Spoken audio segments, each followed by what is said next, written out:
We dismiss history at our peril. Liberty Nation Radio with Mark Angelides. And we're back with Liberty Nation senior political analyst and longtime host of this here radio show, Mr. Tim Donner. Welcome back, Tim. Thank you, Mark. Good to be here once again. So earlier in the show, we were talking about the biggest stories of 2023, and the two that we really delved into were Donald Trump's burgeoning popularity, despite the numerous charges he faces in court, and the Israel-Hamas war that's taking place as we speak. Now, I really want to look at what's going to be the big stories for 2024, but I have a suspicion, Tim, that it might be quite similar to our 2023 edition. But please tell me, what's your take on the big stories coming down the pipeline in 2024? I think 2024, not much is going to happen, Mark. Yeah, pretty quiet year. Not.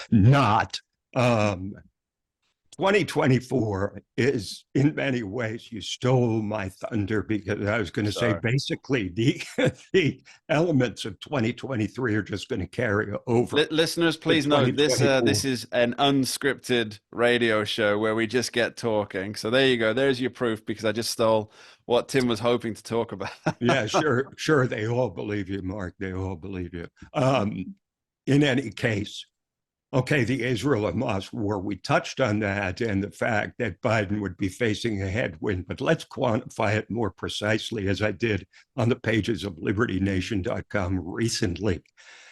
If you look at the dividing point for the other big story of the year, which is Trump's rise and Biden's descent, the rise began in earnest literally the day after the Hamas invasion of Israel. And that is not probably because of Trump's own policies on Israel, or his record was perfectly fine, I think, in the view of most people, but it was an indictment of the Biden presidency. And this is going to be a huge problem for him going forward, because he is totally unable to consolidate his leftward flank, the people who keep demonstrating and insisting from the river to the sea, Israel must be demolished. This will continue to be a huge issue going forward. The other issue will be the continuing effect, for better as it was in 2023, or for worse. In Donald Trump's, what I would call, he's a full-time professional defendant now. The big question is what happens when, inevitably, he is convicted of one or more charges. Now, there's been some polling to suggest that Trump could lose up to about 6% of his support with a conviction. But the other thing that just carries over from 2023 is Biden's descent into a state of cognitive decline that is truly, I think, frightening to the American voters, to the point where ideology really isn't even the issue anymore. It becomes fitness for office. And Trump looks the same as he did in 2016. He does. It's weird. It's very weird. It's strange. It's as if he hasn't aged at all in an 8-year period where Joe Biden has hit the skids to the point where a solid majority of the country believes he's too old to do the job. So I think all these things carry over to 2024. I think the big X question, what happens once Trump is convicted?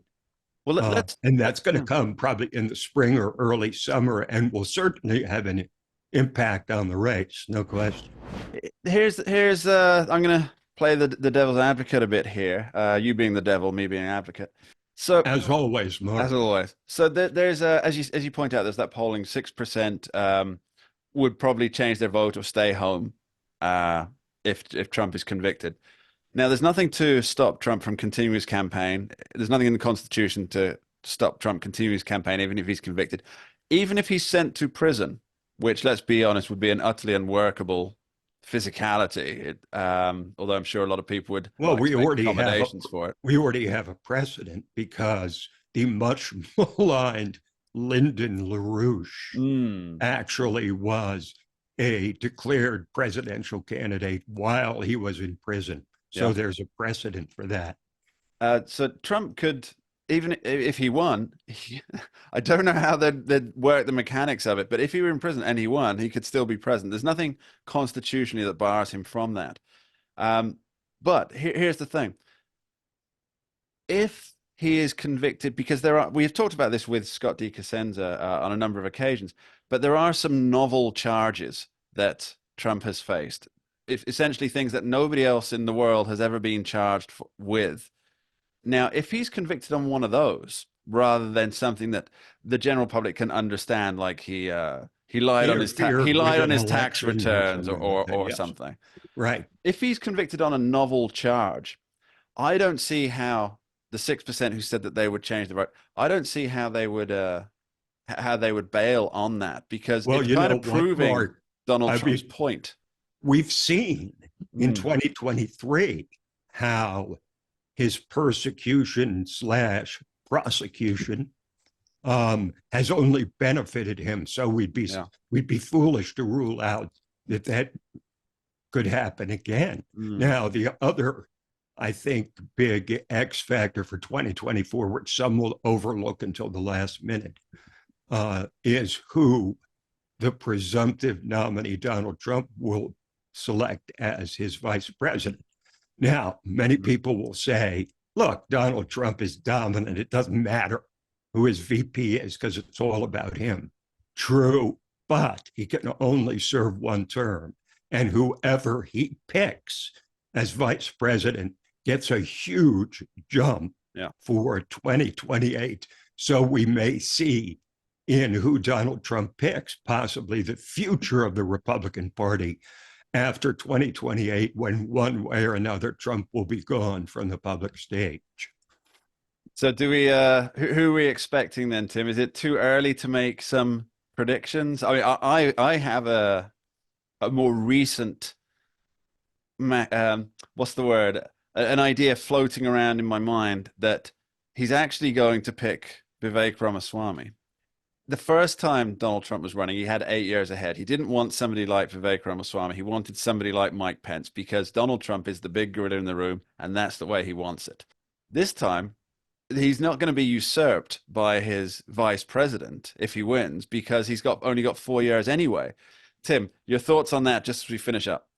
But as we know, he also knows he has to win this election, and he picked Mike Pence in order to win the election.